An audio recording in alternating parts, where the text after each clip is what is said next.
Hello everybody, Ensues here and welcome back to DANDADAN Season 2 Episode 17, in which I think we're just going to see a bit of a... um I keep calling it like fallout or fall off or whatever. We're going to see an epilogue to the previous arc that has just completed, and yeah, I mean that's basically all I expect. All I expect from it. We will probably learn where the hell did Chiquita and her father come from. Did Seiko call for their help, or were they just, visiting Earth briefly, and it just so happened that they were exactly where they were needed? How did she enlist the help of Taro? Right, we will probably learn of the of the things that were happening while we were watching the events through the eyes of Momo and Okarun. I think we will also see, well, how exactly things are going to end, right? Like we have the whole corpse of the worm thingamajig to deal with. Somehow, presumably, we don't want the media and the government and whatever to just jump onto the opportunity to, discover the paranormal. Although I don't know. It's not like they ever were taking any precautions when it comes to, trying to get the populace not to see what's been going on. So, yeah, there's also the thing with the like mental filter kinda, right? Like they don't see when Okarun henshins, they don't see the whole like mouth guard and hair and whatnot. So maybe the worm remains invisible or something. I know. We'll see what's gonna happen with that. I think we might even see what's gonna happen to the Kito family. Are they gonna be taken in by the police, or are they gonna turn a new leaf? I don't know. Maybe they're gonna start worshipping Momo. Who the fuck knows at this point, honestly?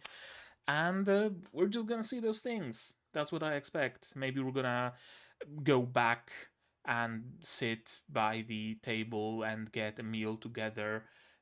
They really like having this meal by the big table in this show at the like end or beginning of every arc, so maybe that's what's gonna happen.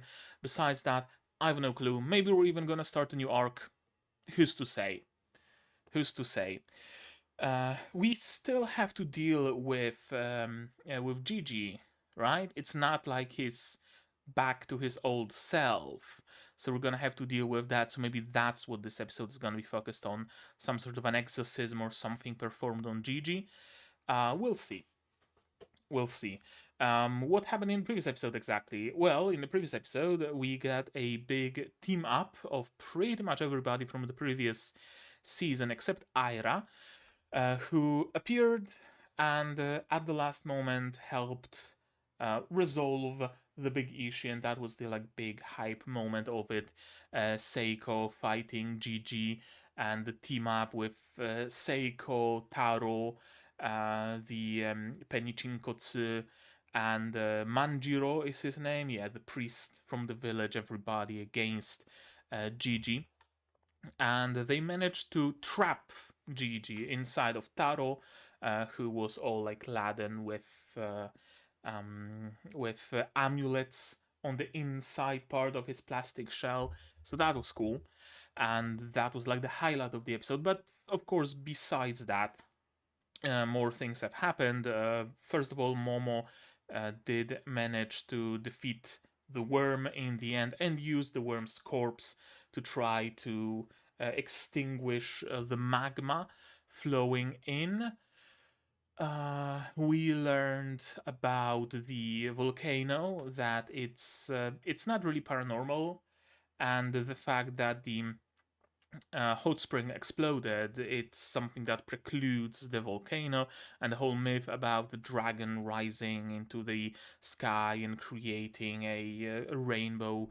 The dragon is just the plume of the hot spring, apparently, and whenever that happens, the next thing that comes is the volcanic eruption. So we got that. The Quito family very quickly changed their deity from the worm to the deity of the volcano, because of course, because they're religious zealots and they just need a thing to worship. Because if they don't, then what have we been doing all this time? Are we the baddies, really? So they need another thing.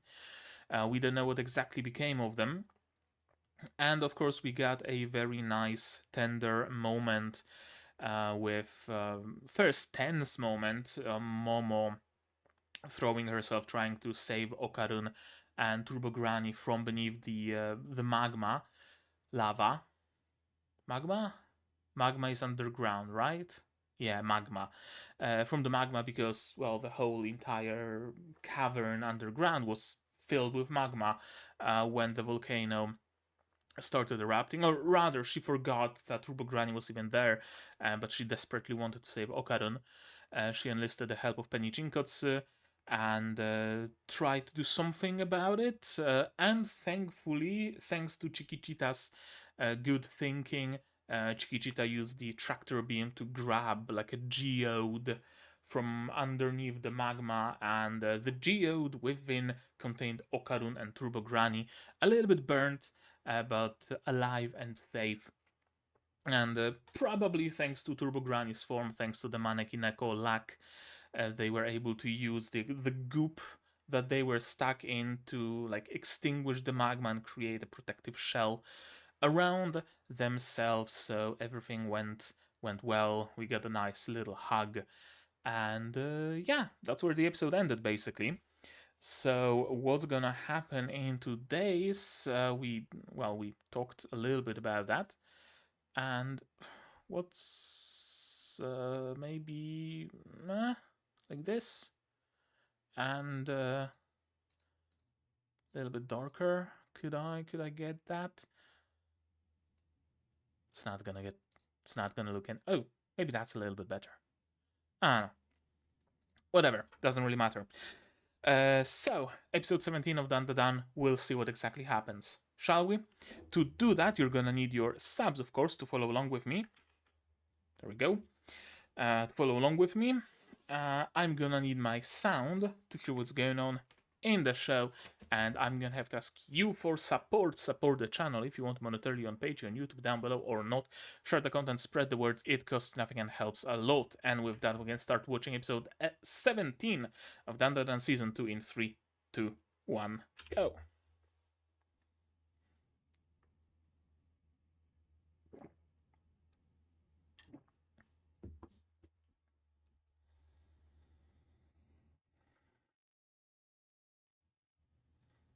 Exorcism.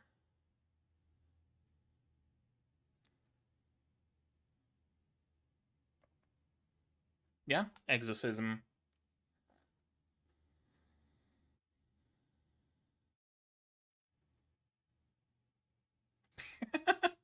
Of course, Chikichita can't just sit there. She's a kid. She wants to run. Or he. I don't know. Okay, we're just gonna continue then.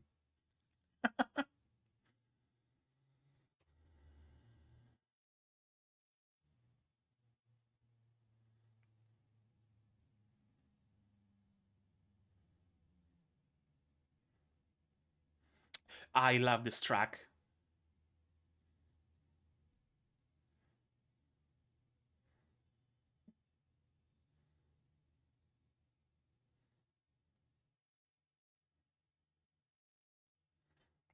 Sure, we got time. uh, is the conclusion gonna be that he eventually gets, like, they torture him into compliance, essentially? Wouldn't surprise me.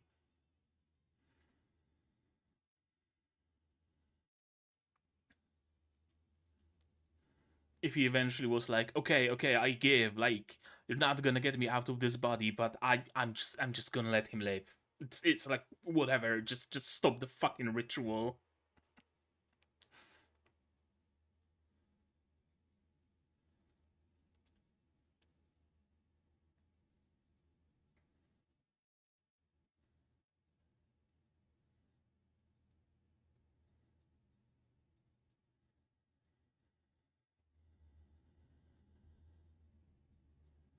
The golden balls are still in the OP.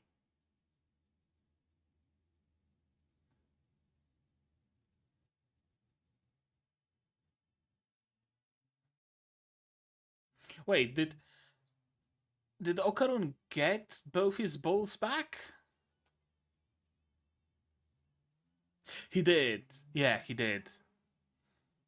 Did he? He did. He did. That's that's a photo. That was a photo.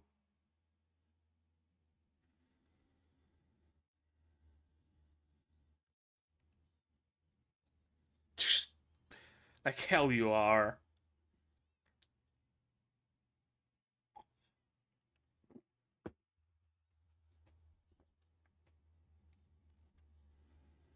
How lively.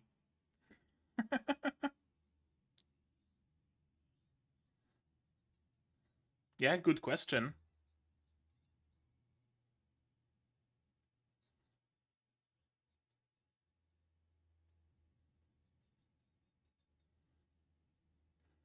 Hmm. I mean, cows need feeding.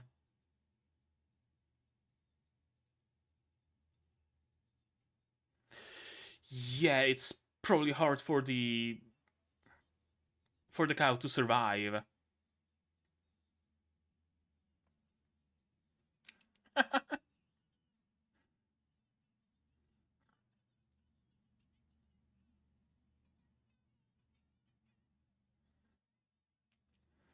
There have been some experiments done with like replacing air in the lungs with fluid. Yeah, I think it was perfluorocarbon, but I think it was done only in mice.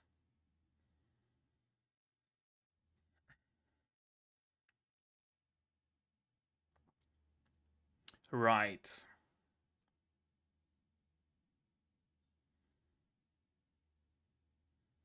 I mean, Okarun and Aira have been left with lasting effects, and they don't exactly complain. Oh, Jiji?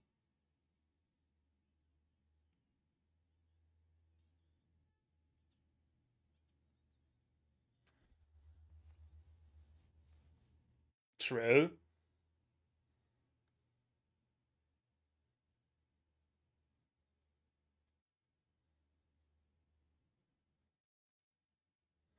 And Granny, of course, uses the chance.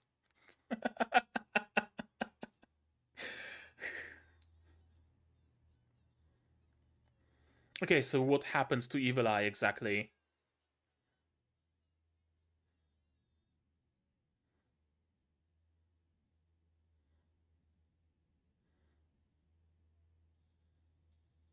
Oh, temperature. Hot makes Evil Eye go away?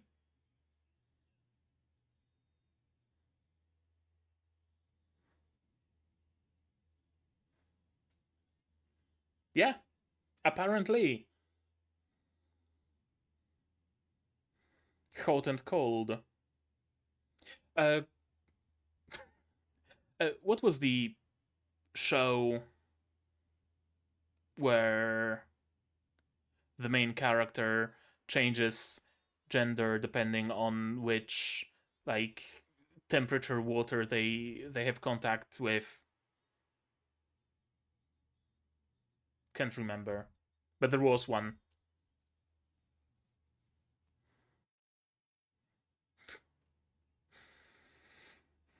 Yeah,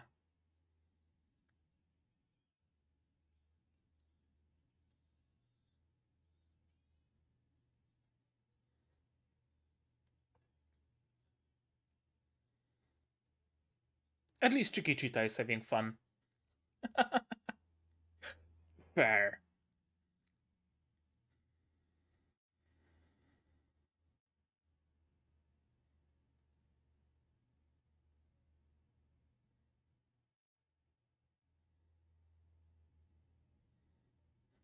Damn. Yeah.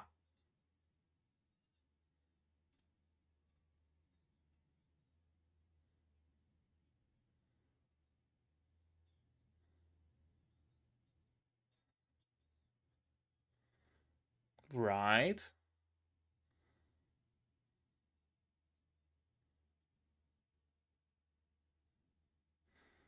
So I guess it's, on one hand, it's a good thing that it came to Jiji because he's able to withstand it. But on the other hand, well, he's too powerful to be dealt with because of that, because of how powerful Jiji himself is. Yeah,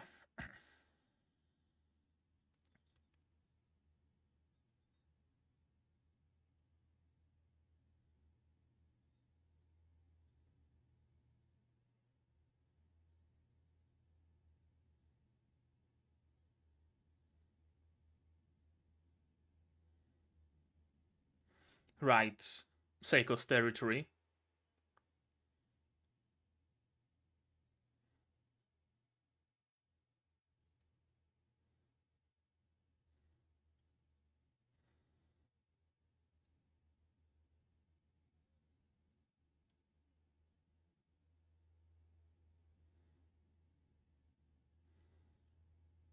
They better be good thermoses. And Ira is just having fun with the kid.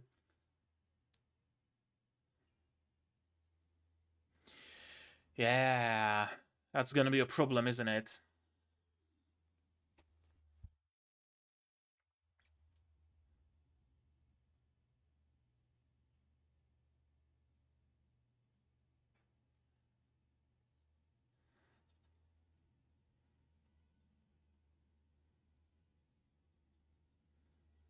I mean, yeah, that works. Oh, look how close Ira grown with Chiquita.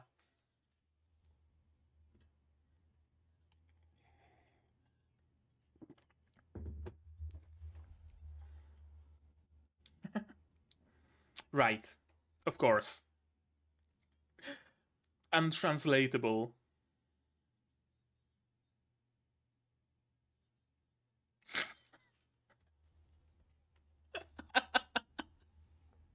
Okay, that is a name.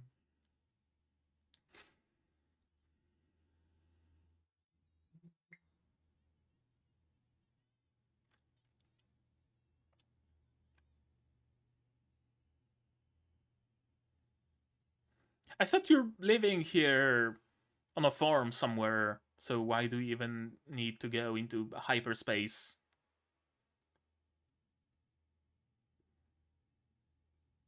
Giving back the cow? Or abduct? No, neither. Okay.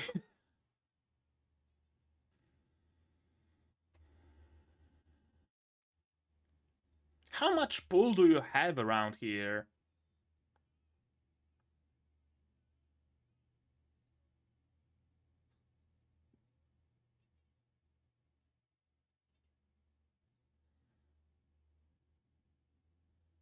Aww, they touched hands. She's pregnant now. Yeah. Hold hands to your heart's content.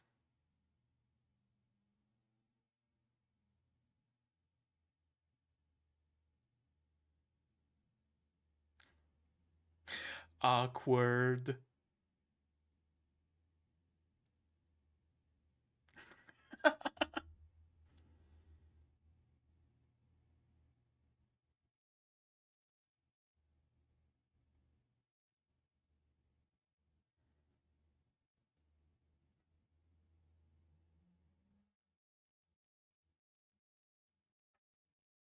What you doing? There we go. Checking your bandages. No biggie.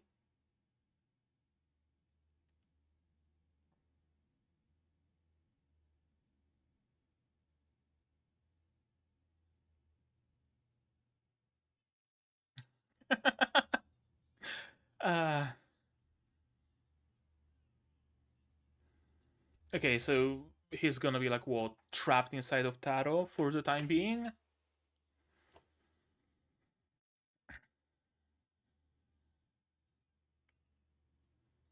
Right, so he's not gonna make the best exosuit.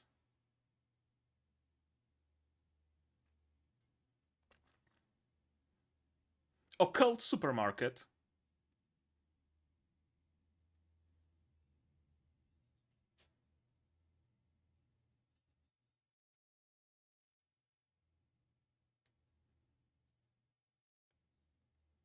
Seiko watching for the hand holding.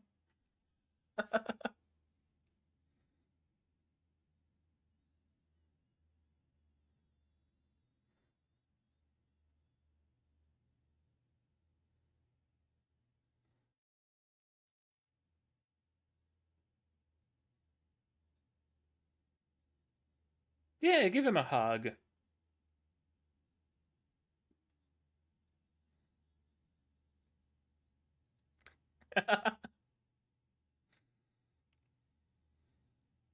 Okay, so what do the news say?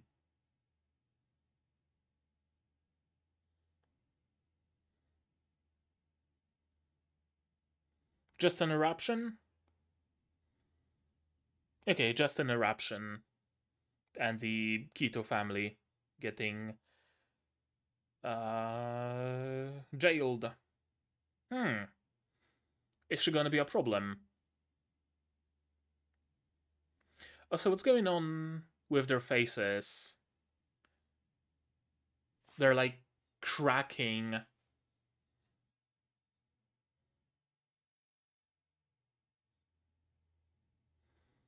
Uh huh.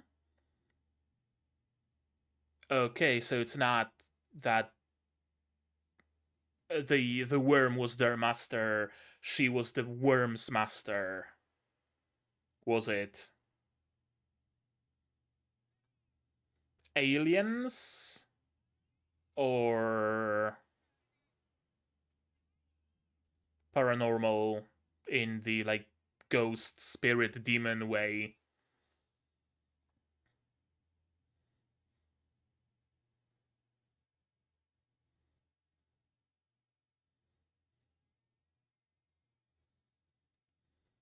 Yeah, that's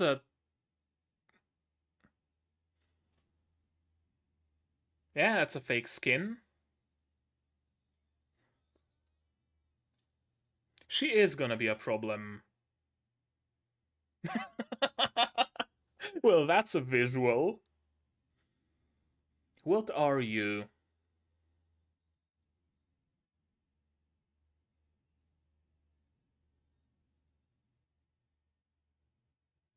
An alien of some description.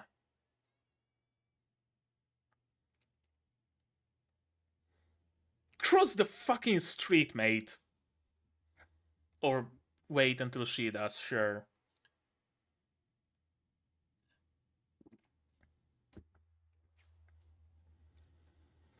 Well, that's not good.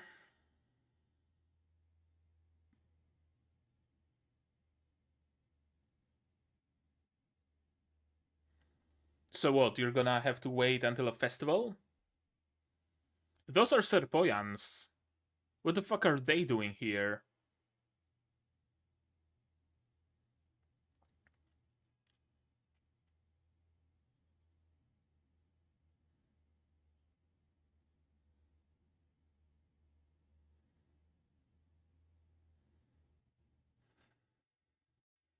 So what?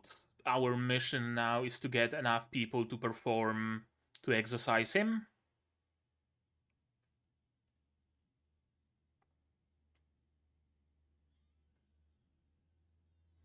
Hello.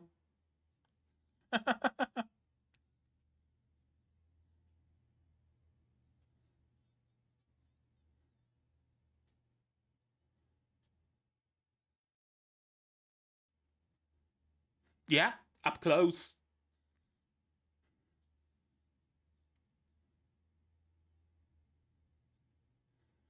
Oh, that's like full on. So the UFO are visible to regular humans, but like spirit beings are not, which would make the worm a spirit being, right? Or what was that? Right, she is still a bit of a pariah. Yep, yep, yep.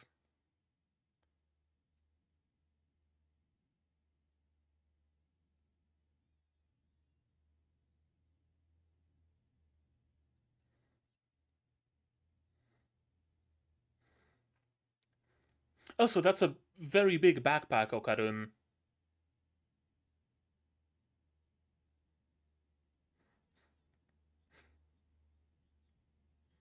She's trying to help you.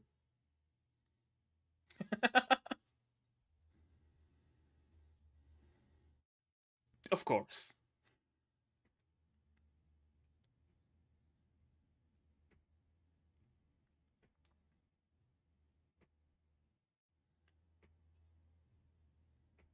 Hey, sleepover!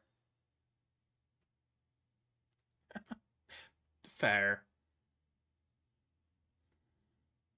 I mean, who's gonna be able to do something about the evil eye if not them? Even her bag froze mid-air.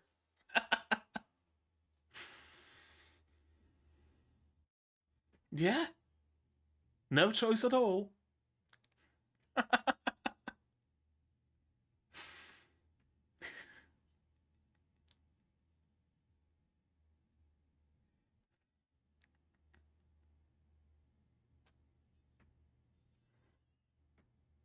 Yeah, no problem.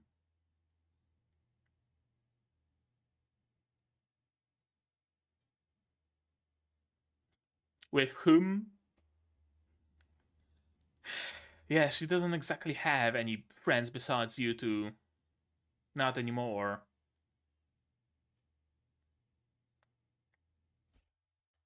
My left ear loves it. True. I mean, that is a fair assessment of the situation, no doubt.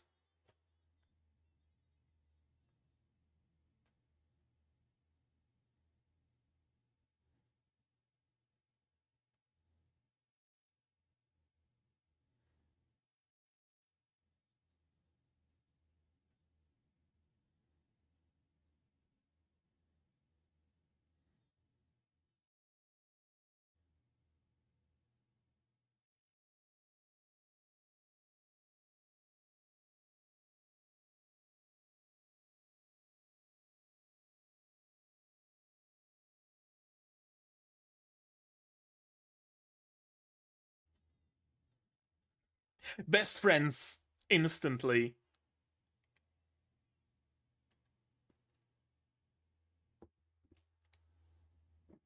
That's a big bag. And a very nice drip. Very, like, demon hunter kind of drip.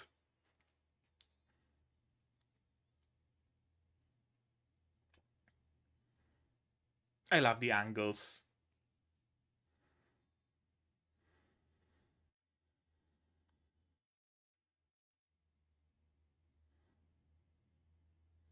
Yeah, he's a little bit backwards.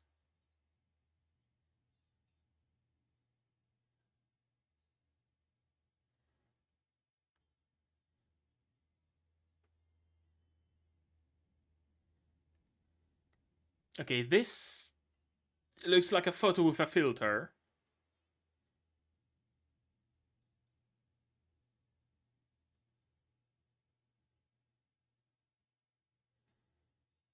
Of course.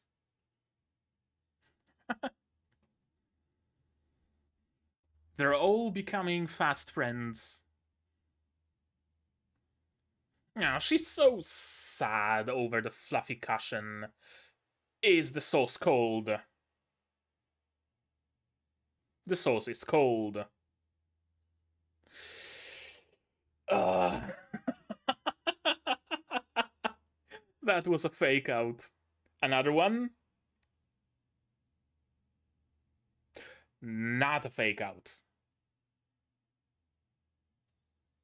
Yeah. And That's where the episode ends, isn't it?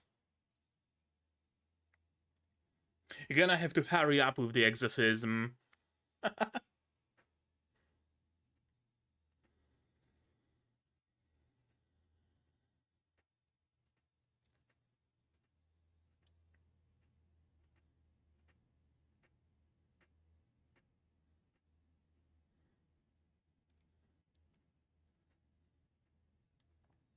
I wonder if we're actually gonna see, like, this looks like some sort of a cultural festival at school. I wonder if that's actually gonna be in this season.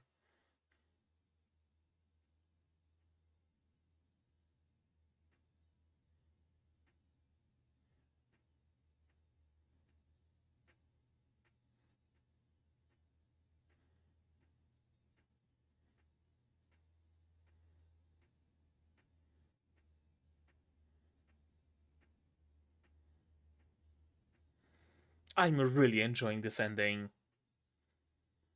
Honestly, usually I like openings over endings, but I fucking love this ending way more than I like the opening of this season.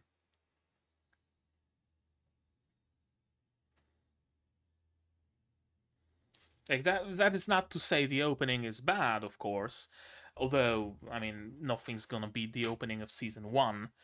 That's no doubt, but I really fucking enjoy the ending here. Okay, let's watch this episode again, shall we? By the way, apparently YouTube changed the guidelines so you can say fuck in the first 7 seconds of the video again. So that's gonna be nice.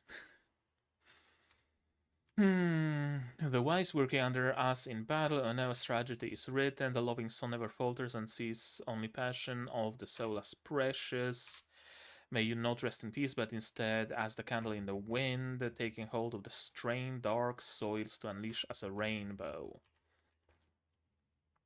Yeah, they're just continuing with the exorcism, but apparently it's not enough. I mean, it's having an effect, no doubt. It's having an effect on the evil eye, but it's not enough to like solve the problem here. This is a photo. Like it's not even like a photo with a filter or like rotoscoped. No, it's a photo of a bowl of pot of food. I I don't know whether I love it or hate it. To be perfectly honest with you, like in a show like Panty and Stocking, for example, I would fucking love it because PSG is known for the play with form, with medium, right? Every time an evil monster is defeated, we see the like clay sculpture of it actually exploded, right? It likes playing with form there, and there are other shows that also like playing with form, like pretty much every like I don't want to say short form because PSG isn't exactly short form, but everything like Space Patrol Luluco um, or Inferno Corp, right? Those sorts of shows um, from Studio Trigger, right, and earlier Gainax, they like to play with things like that. Some papercura, some like paper puppets, etc., etc. So I would love something like this in those shows, or in Pop Tepi Peak, or whatever. I'm not sure about show like Dandadan because it isn't treating itself seriously. Absolutely, no, no. That's not the thing here. Dandadan itself is can be unserious, but it's still treating itself seriously. If that makes any sense, right? Like they're not randomly breaking the fourth wall or making references to 2015 politics or whatever, right? Like it's treating itself seriously despite being unserious. This kind of breaks out of that seriousness shell. So, like, on one hand, I love it because I genuinely love things like the witch world in Madoka Magica, where everything was had this style of like paper cutouts. I loved that, for example. So I generally love it, but only when it's like an established piece of the show, of the show's visual identity. It's not an established piece of Dandadan's visual identity to have bits like this, which doesn't make me like automatically hate it, absolutely not, but it makes me wary. It makes me wary because taking a photo of a bowl of food, a pot of food, is cheaper than having someone draw it meticulously. And that immediately sparks that alarm bell of, oh, saving budget in my head. And I don't like when the saving budget alarms are ringing in my head, right? So that's what this should kind of triggers in me. But overall, I mean, I kind of love it at the same time.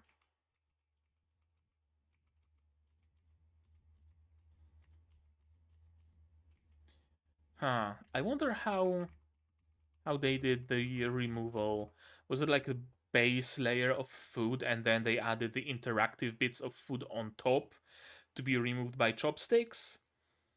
Or have they set up a bowl with all those pieces and they kept removing them one by one without disturbing the rest? I don't know. But it works the way they do it. Like the chopsticks don't cast any shadow on the food, right? But everything else about this kinda works. They're having some octopus, some bread, potatoes, eggs, daikon, glass noodles. I think that's two big blocks of tofu. I think I see some konnyaku in the bottom right, or it could be squid. Some sort of root, mushrooms. Hmm. All right.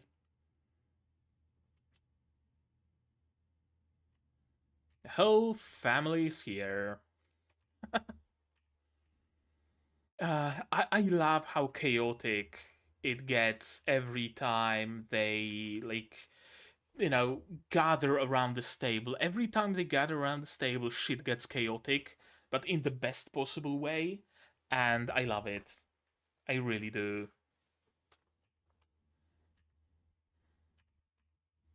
Didn't produce any milk. Yeah, because I doubt there is like grass in space, so it probably wasn't able to eat.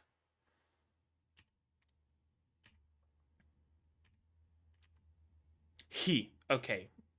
He. Chiquita is a he. Gotcha. I'll remember that. Directly sending oxygen to the lungs. Yeah, perfluorocarbon based. Well, the planet doesn't have to be perfluorocarbon based. Or rather, when we talk about like something based planet or something based life, we usually talk about carbon for the life as we know it is carbon based. We use carbohydrates and everything uses carbon. Uh, when we talk like silicon based, then silicon replaces carbon, and so on and so forth. So perfluorocarbon based, whatever. That's, I guess, like a bit of a thought shortcut, I guess you could say. Uh, but perfluorocarbon, I think it's actually called perfluorocarbon. Perfluorocarbon. Well, fluorocarbon. Fluorocarbons are chemical compounds with carbon fluorine bonds, compounds that contain many CF bonds. So it's still like carbon based. Um, right, there we go. Oh, that's like an article, scientific article. Right, perfluorocarbon, PFC, are biocompatible compounds chemically and biologically inert and lacks toxicity as oxygen carriers. Right, so if I'm not mistaken, I'm not gonna be looking that up. Uh, Perfluorocarbon was kind of mm, developed, I guess, or the intended use of perfluorocarbon was to replace the air that high altitude uh, um, pilots, for example, or like spacemen, sure, astronauts, for example, use during launches, or high G fighter pilots, because uh, fluids compress less than air compresses. So actually using perfluorocarbon to transmit oxygen through the lungs instead of air mixture would make it easier to withstand higher Gs. If I'm not mistaken, that was the rationale behind experiments with perfluorocarbon. If I'm not mistaken, it was successfully used in mice, as in mice were able to normally breathe and live with perfluorocarbon in their lungs instead of air. Like they had tubes connected to their nostrils or whatever. I don't think there were any trials on humans, although I could be mistaken on that as well. Actually, I think there have been trials on humans because I remember a blurb, a tidbit that breathing it is fairly like feels no, breathing it doesn't feel not. It feels like you're getting waterboarded, but you can still breathe, right? It's like this kind of weird feeling, like you're thinking that you're dying, but you're actually not. So not really well applicable in humans, because who would want to be waterboarded for however long a flight lasts or whatever. Regardless, that was a bit of an aside. uh Hayashi performance.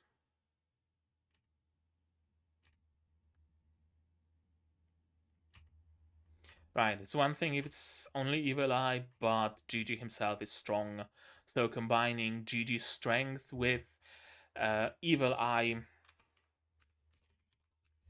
Hiyashi.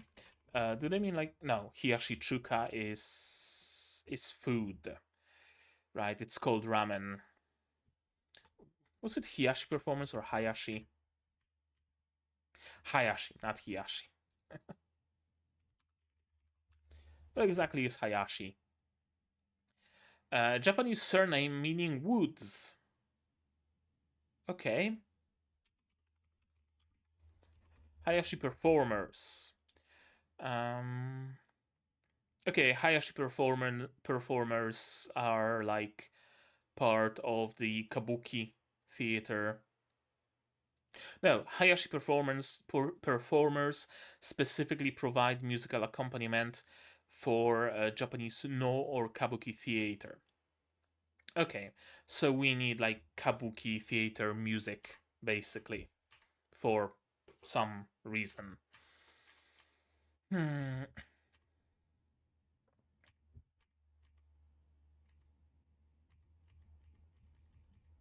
Yeah, hot and cold.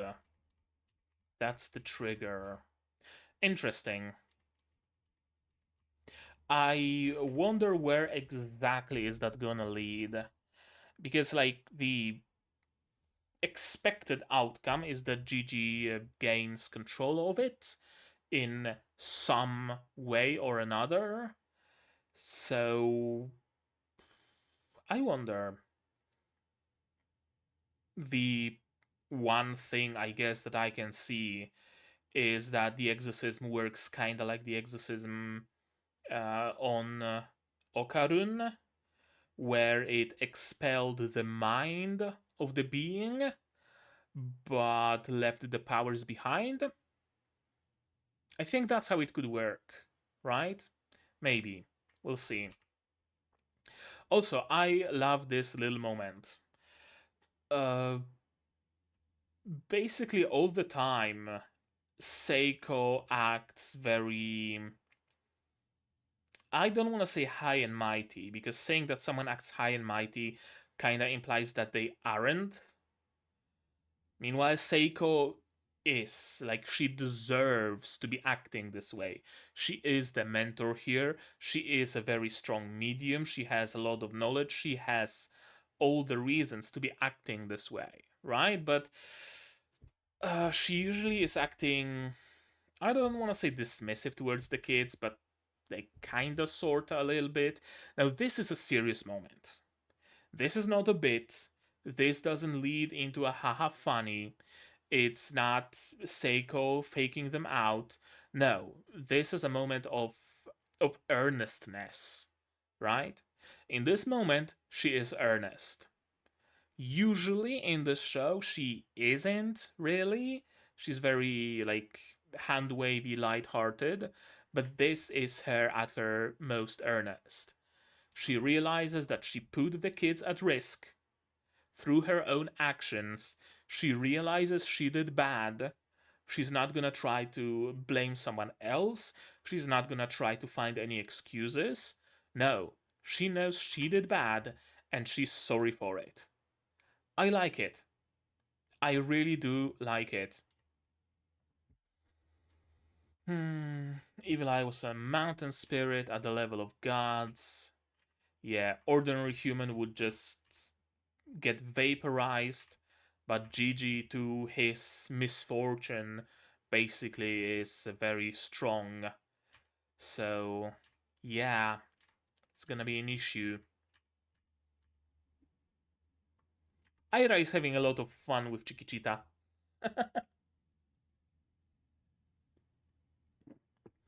She might have been annoyed with Penichinkotsu a little bit, only in that she told him to stay away and he didn't.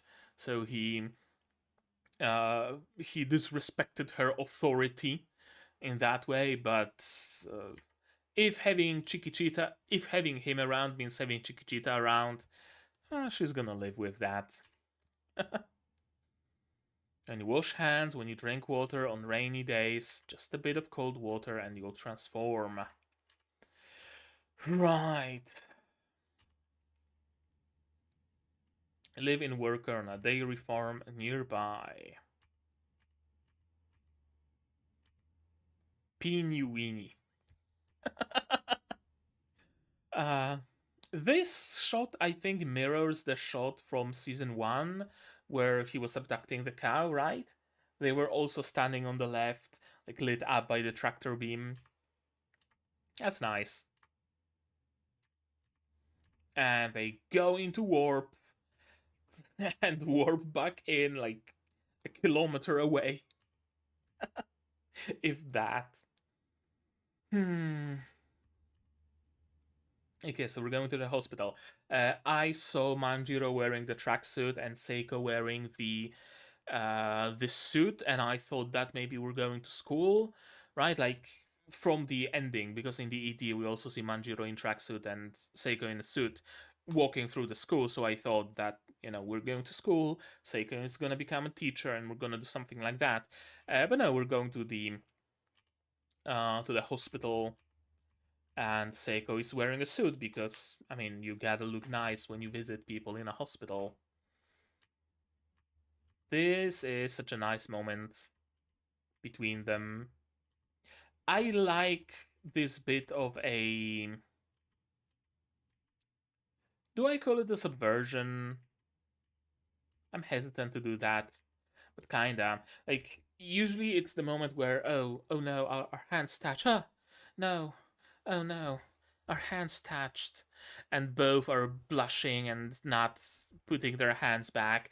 But here we have this, outgoing and in a way experienced nature of Momo. She has been in multiple relationships from what we hear already. So she's not, you know, ashamed of touching hands, right? Like it's something normal, when you're a couple with someone, you hold hands, no biggie. So, oh, that's fine. Like, put your hand here. Don't be weird. And yet, she's blushing. And yet, she's blushing. But that's not because of the hand holding.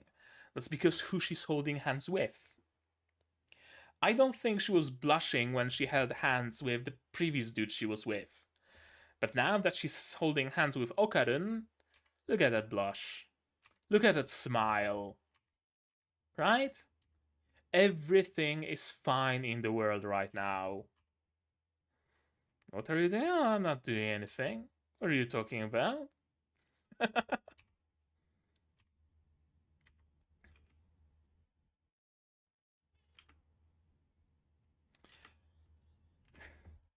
And of course, we have a resident cock blocker. You gotta have one in a group of friends because, of course,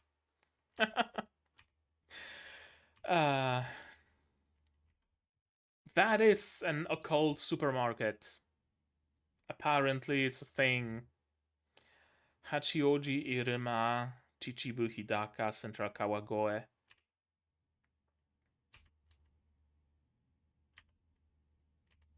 Yeah, she is looking in the mirror at the place where their hands have been, and her face, like, it can be read in two ways. One way being like, well, if you want to go out with my daughter, you better be back before 9, right? A little bit in that way, but a little bit in that, oh, they were holding hands, they had such a cute moment together, and now because of this fucking idiot, they're not. Shit. Oh well, whatever. Like, shame, but right, like, you could kind of read it in both ways, and I like it.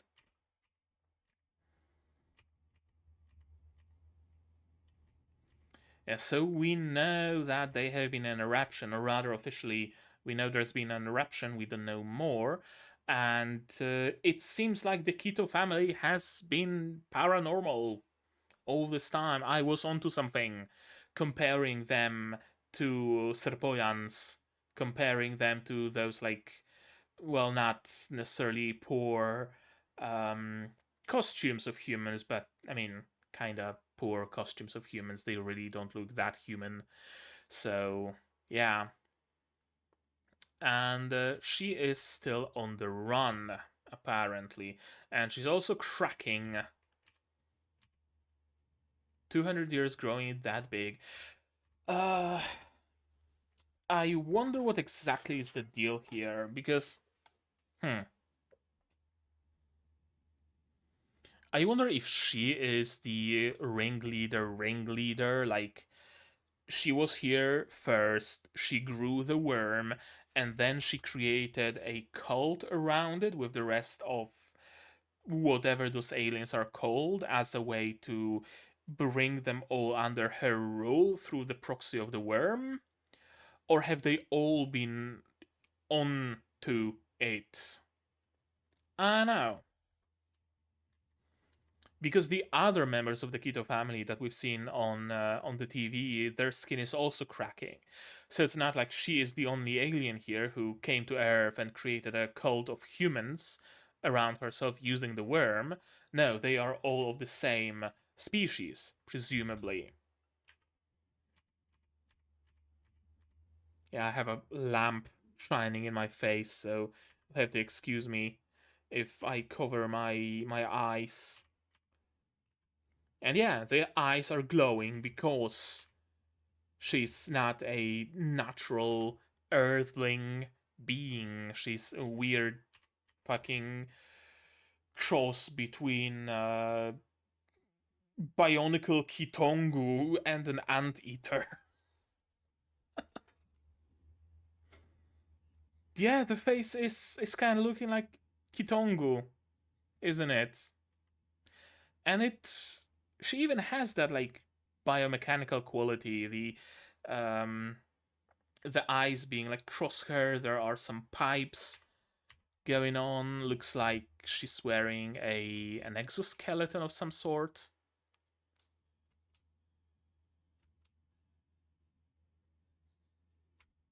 You've turned all of our subterraneans.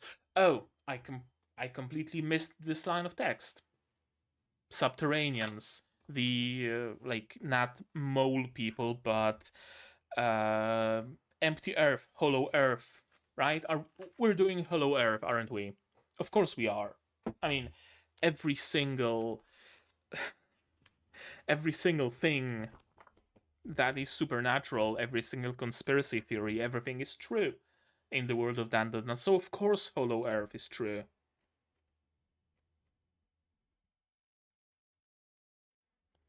Hollow Earth. I mean, duh. Obviously, obviously we're gonna have to do with Hollow Earth eventually. Hmm.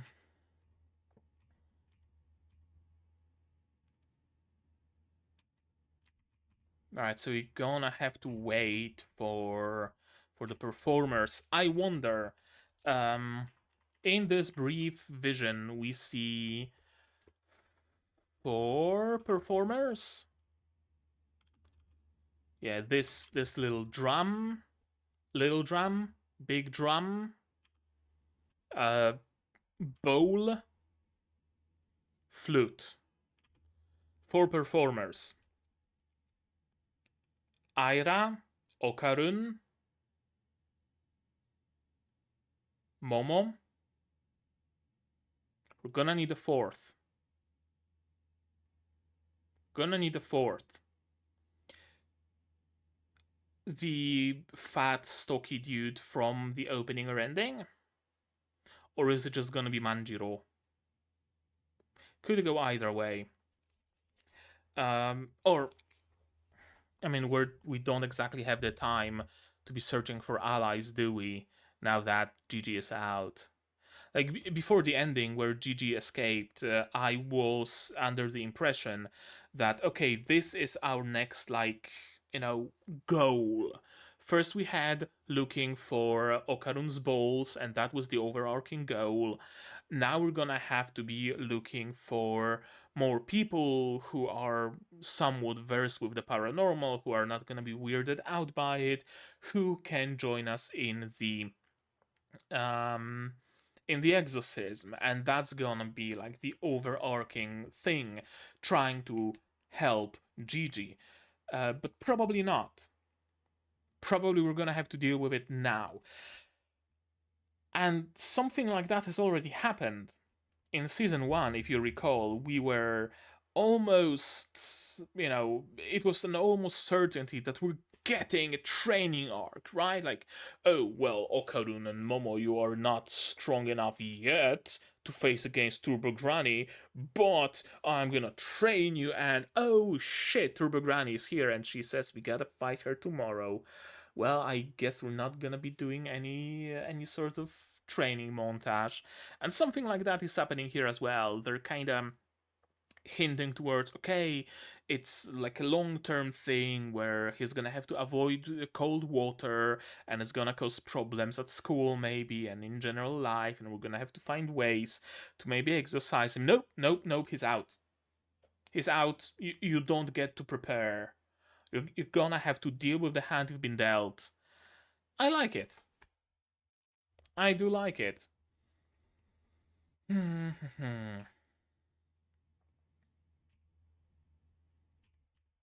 Give Momo back to us. And that is Chinkotsu's. Chinkotsu or Chinkotsu? Chinkotsu. That's Chinkotsu's spaceship.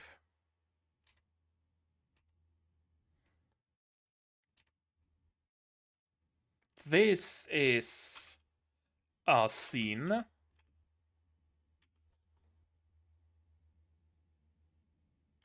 Yeah, looking back at her and then immediately everybody shunning her.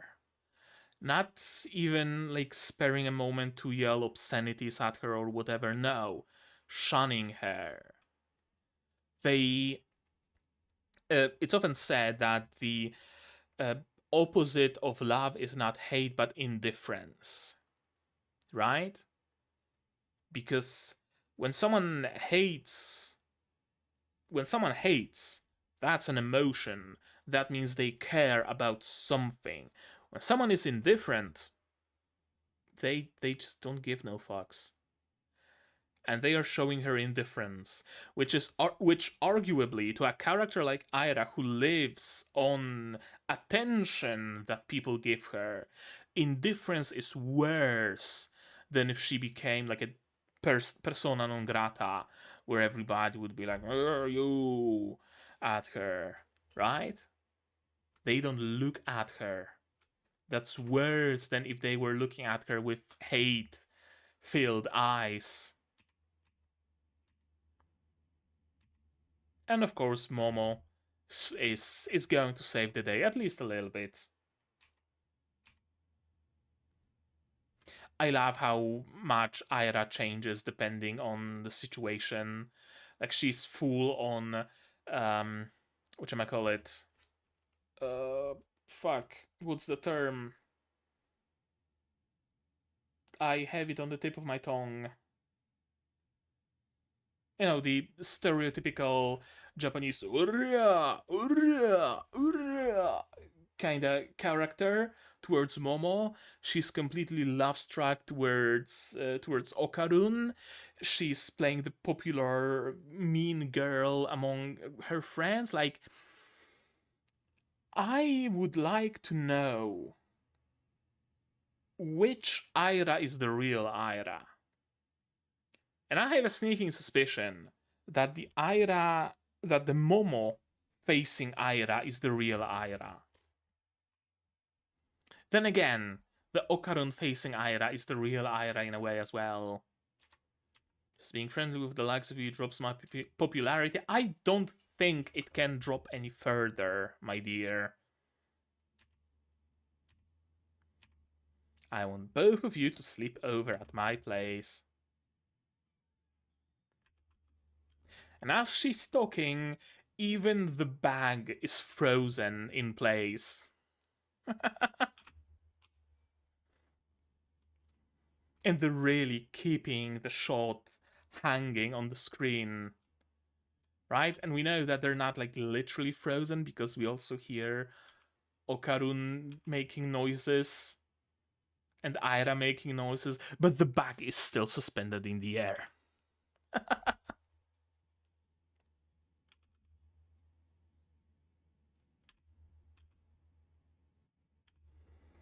Yeah, well, I mean, if you're asking so nicely. Hmm. If you have plans with your friends, with whom? Yeah. You don't have anything to do with this, and it's my fault, all my fault anyway. I like the fact that Aira, despite being so um I don't want to say hateful, I don't want to say aggressive, but so like short with Momo, despite that, she's still honorable, right? Like, hey, I'm not going to take out my frustrations on you, right? I'm not gonna project my anger onto you because ultimately it is my fault. Like, she could very easily project all her anger onto Momo, right? Like, it's your fault, it's because of you, you're the bad guy here, I'm the victim. But that's not what she's doing. I like it. It really shows a lot of, like, maturity to her character in a way that's a weird juxtaposition to the kind of character that she portrays herself as outside of this little social circle, right? If that makes any sense. I like it. Hmm. Release the seal.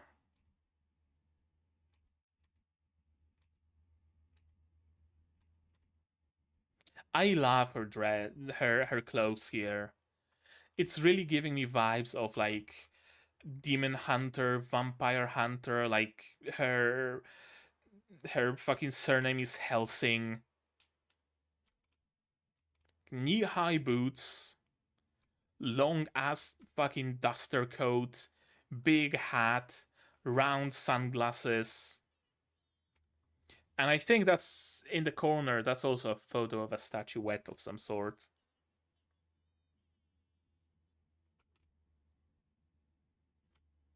Yeah, dejected. She has her eyes only for Okarun.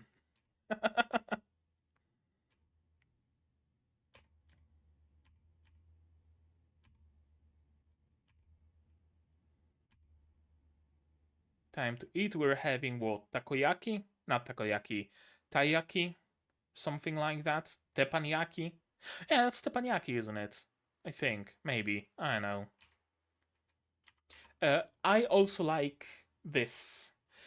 Uh, Aira and Momo are kind of being being portrayed in a way as what call it? Not opposites, but as rivals, right?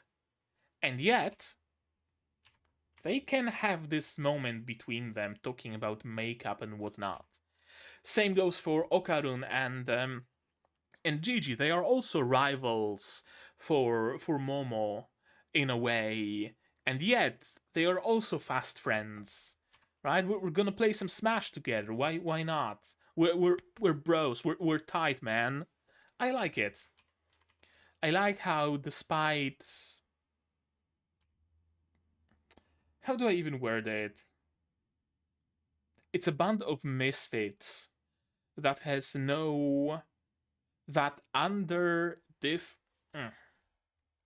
a band of misfits that if they were written by someone else they would not work at all, or rather everybody would be at everybody else's throat, but they are written in a way where everything works between them, where they are frenemies and friends and enemies and everything at the same time. And I wouldn't have it any other way. Also, I love this fake out here. Oh, he's gonna drop it. No, phew. That was a fake out. Okay, but oh shit, another sauce. That's gonna be fake out as well, right? Like they're gonna try to get us again. Haha. I see what you're going for here, DANDADAN. Yeah, it's gonna be another fake. Oh shit. Eh, I don't think it's a fake out no more.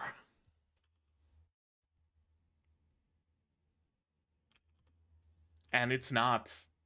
He does a table flip.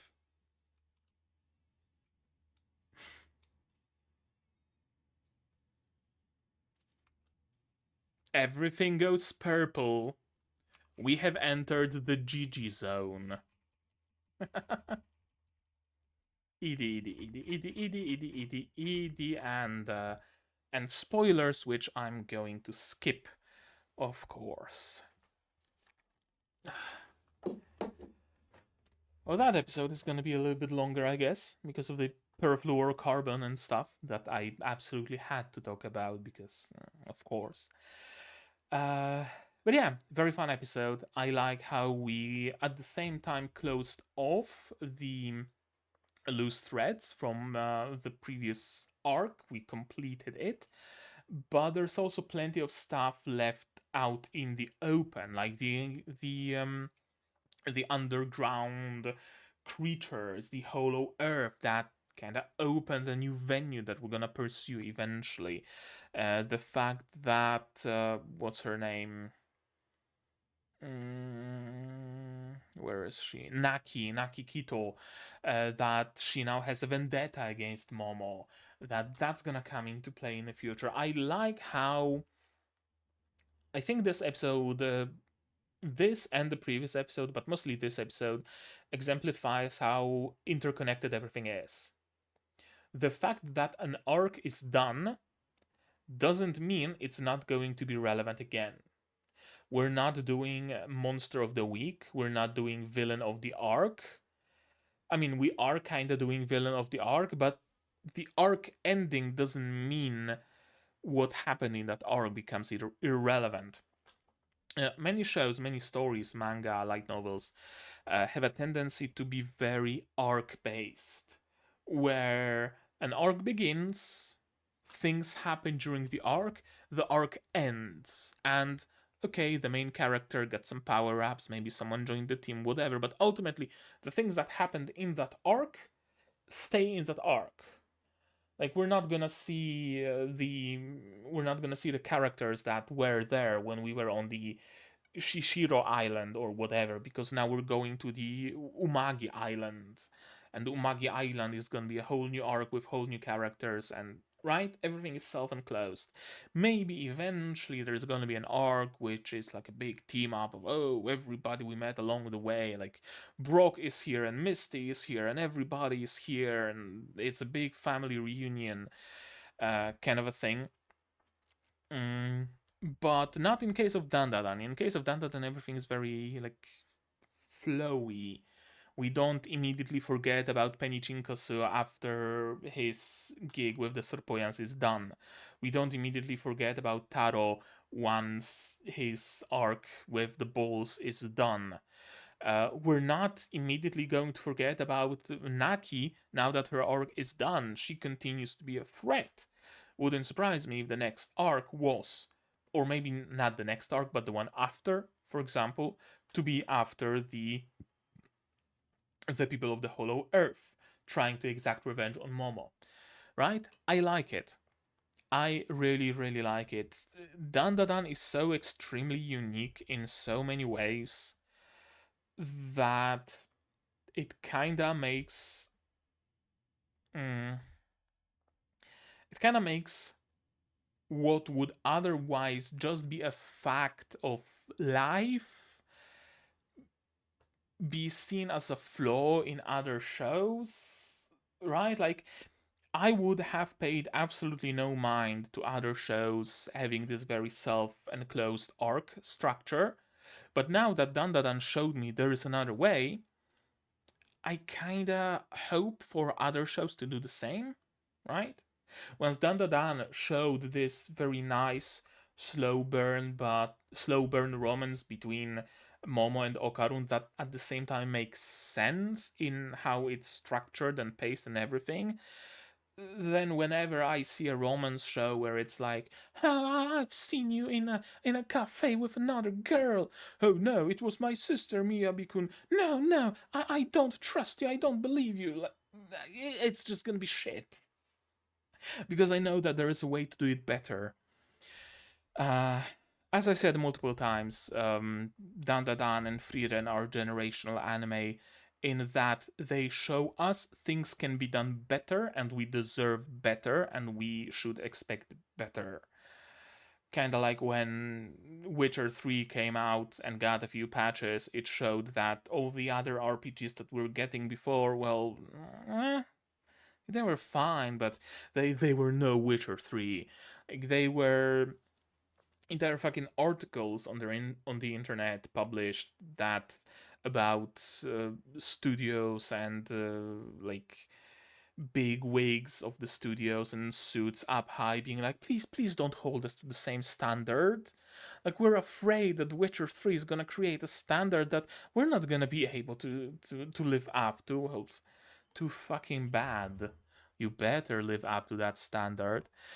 um yeah, I really, really enjoyed this episode. I really enjoyed the characters. I really enjoyed the ending.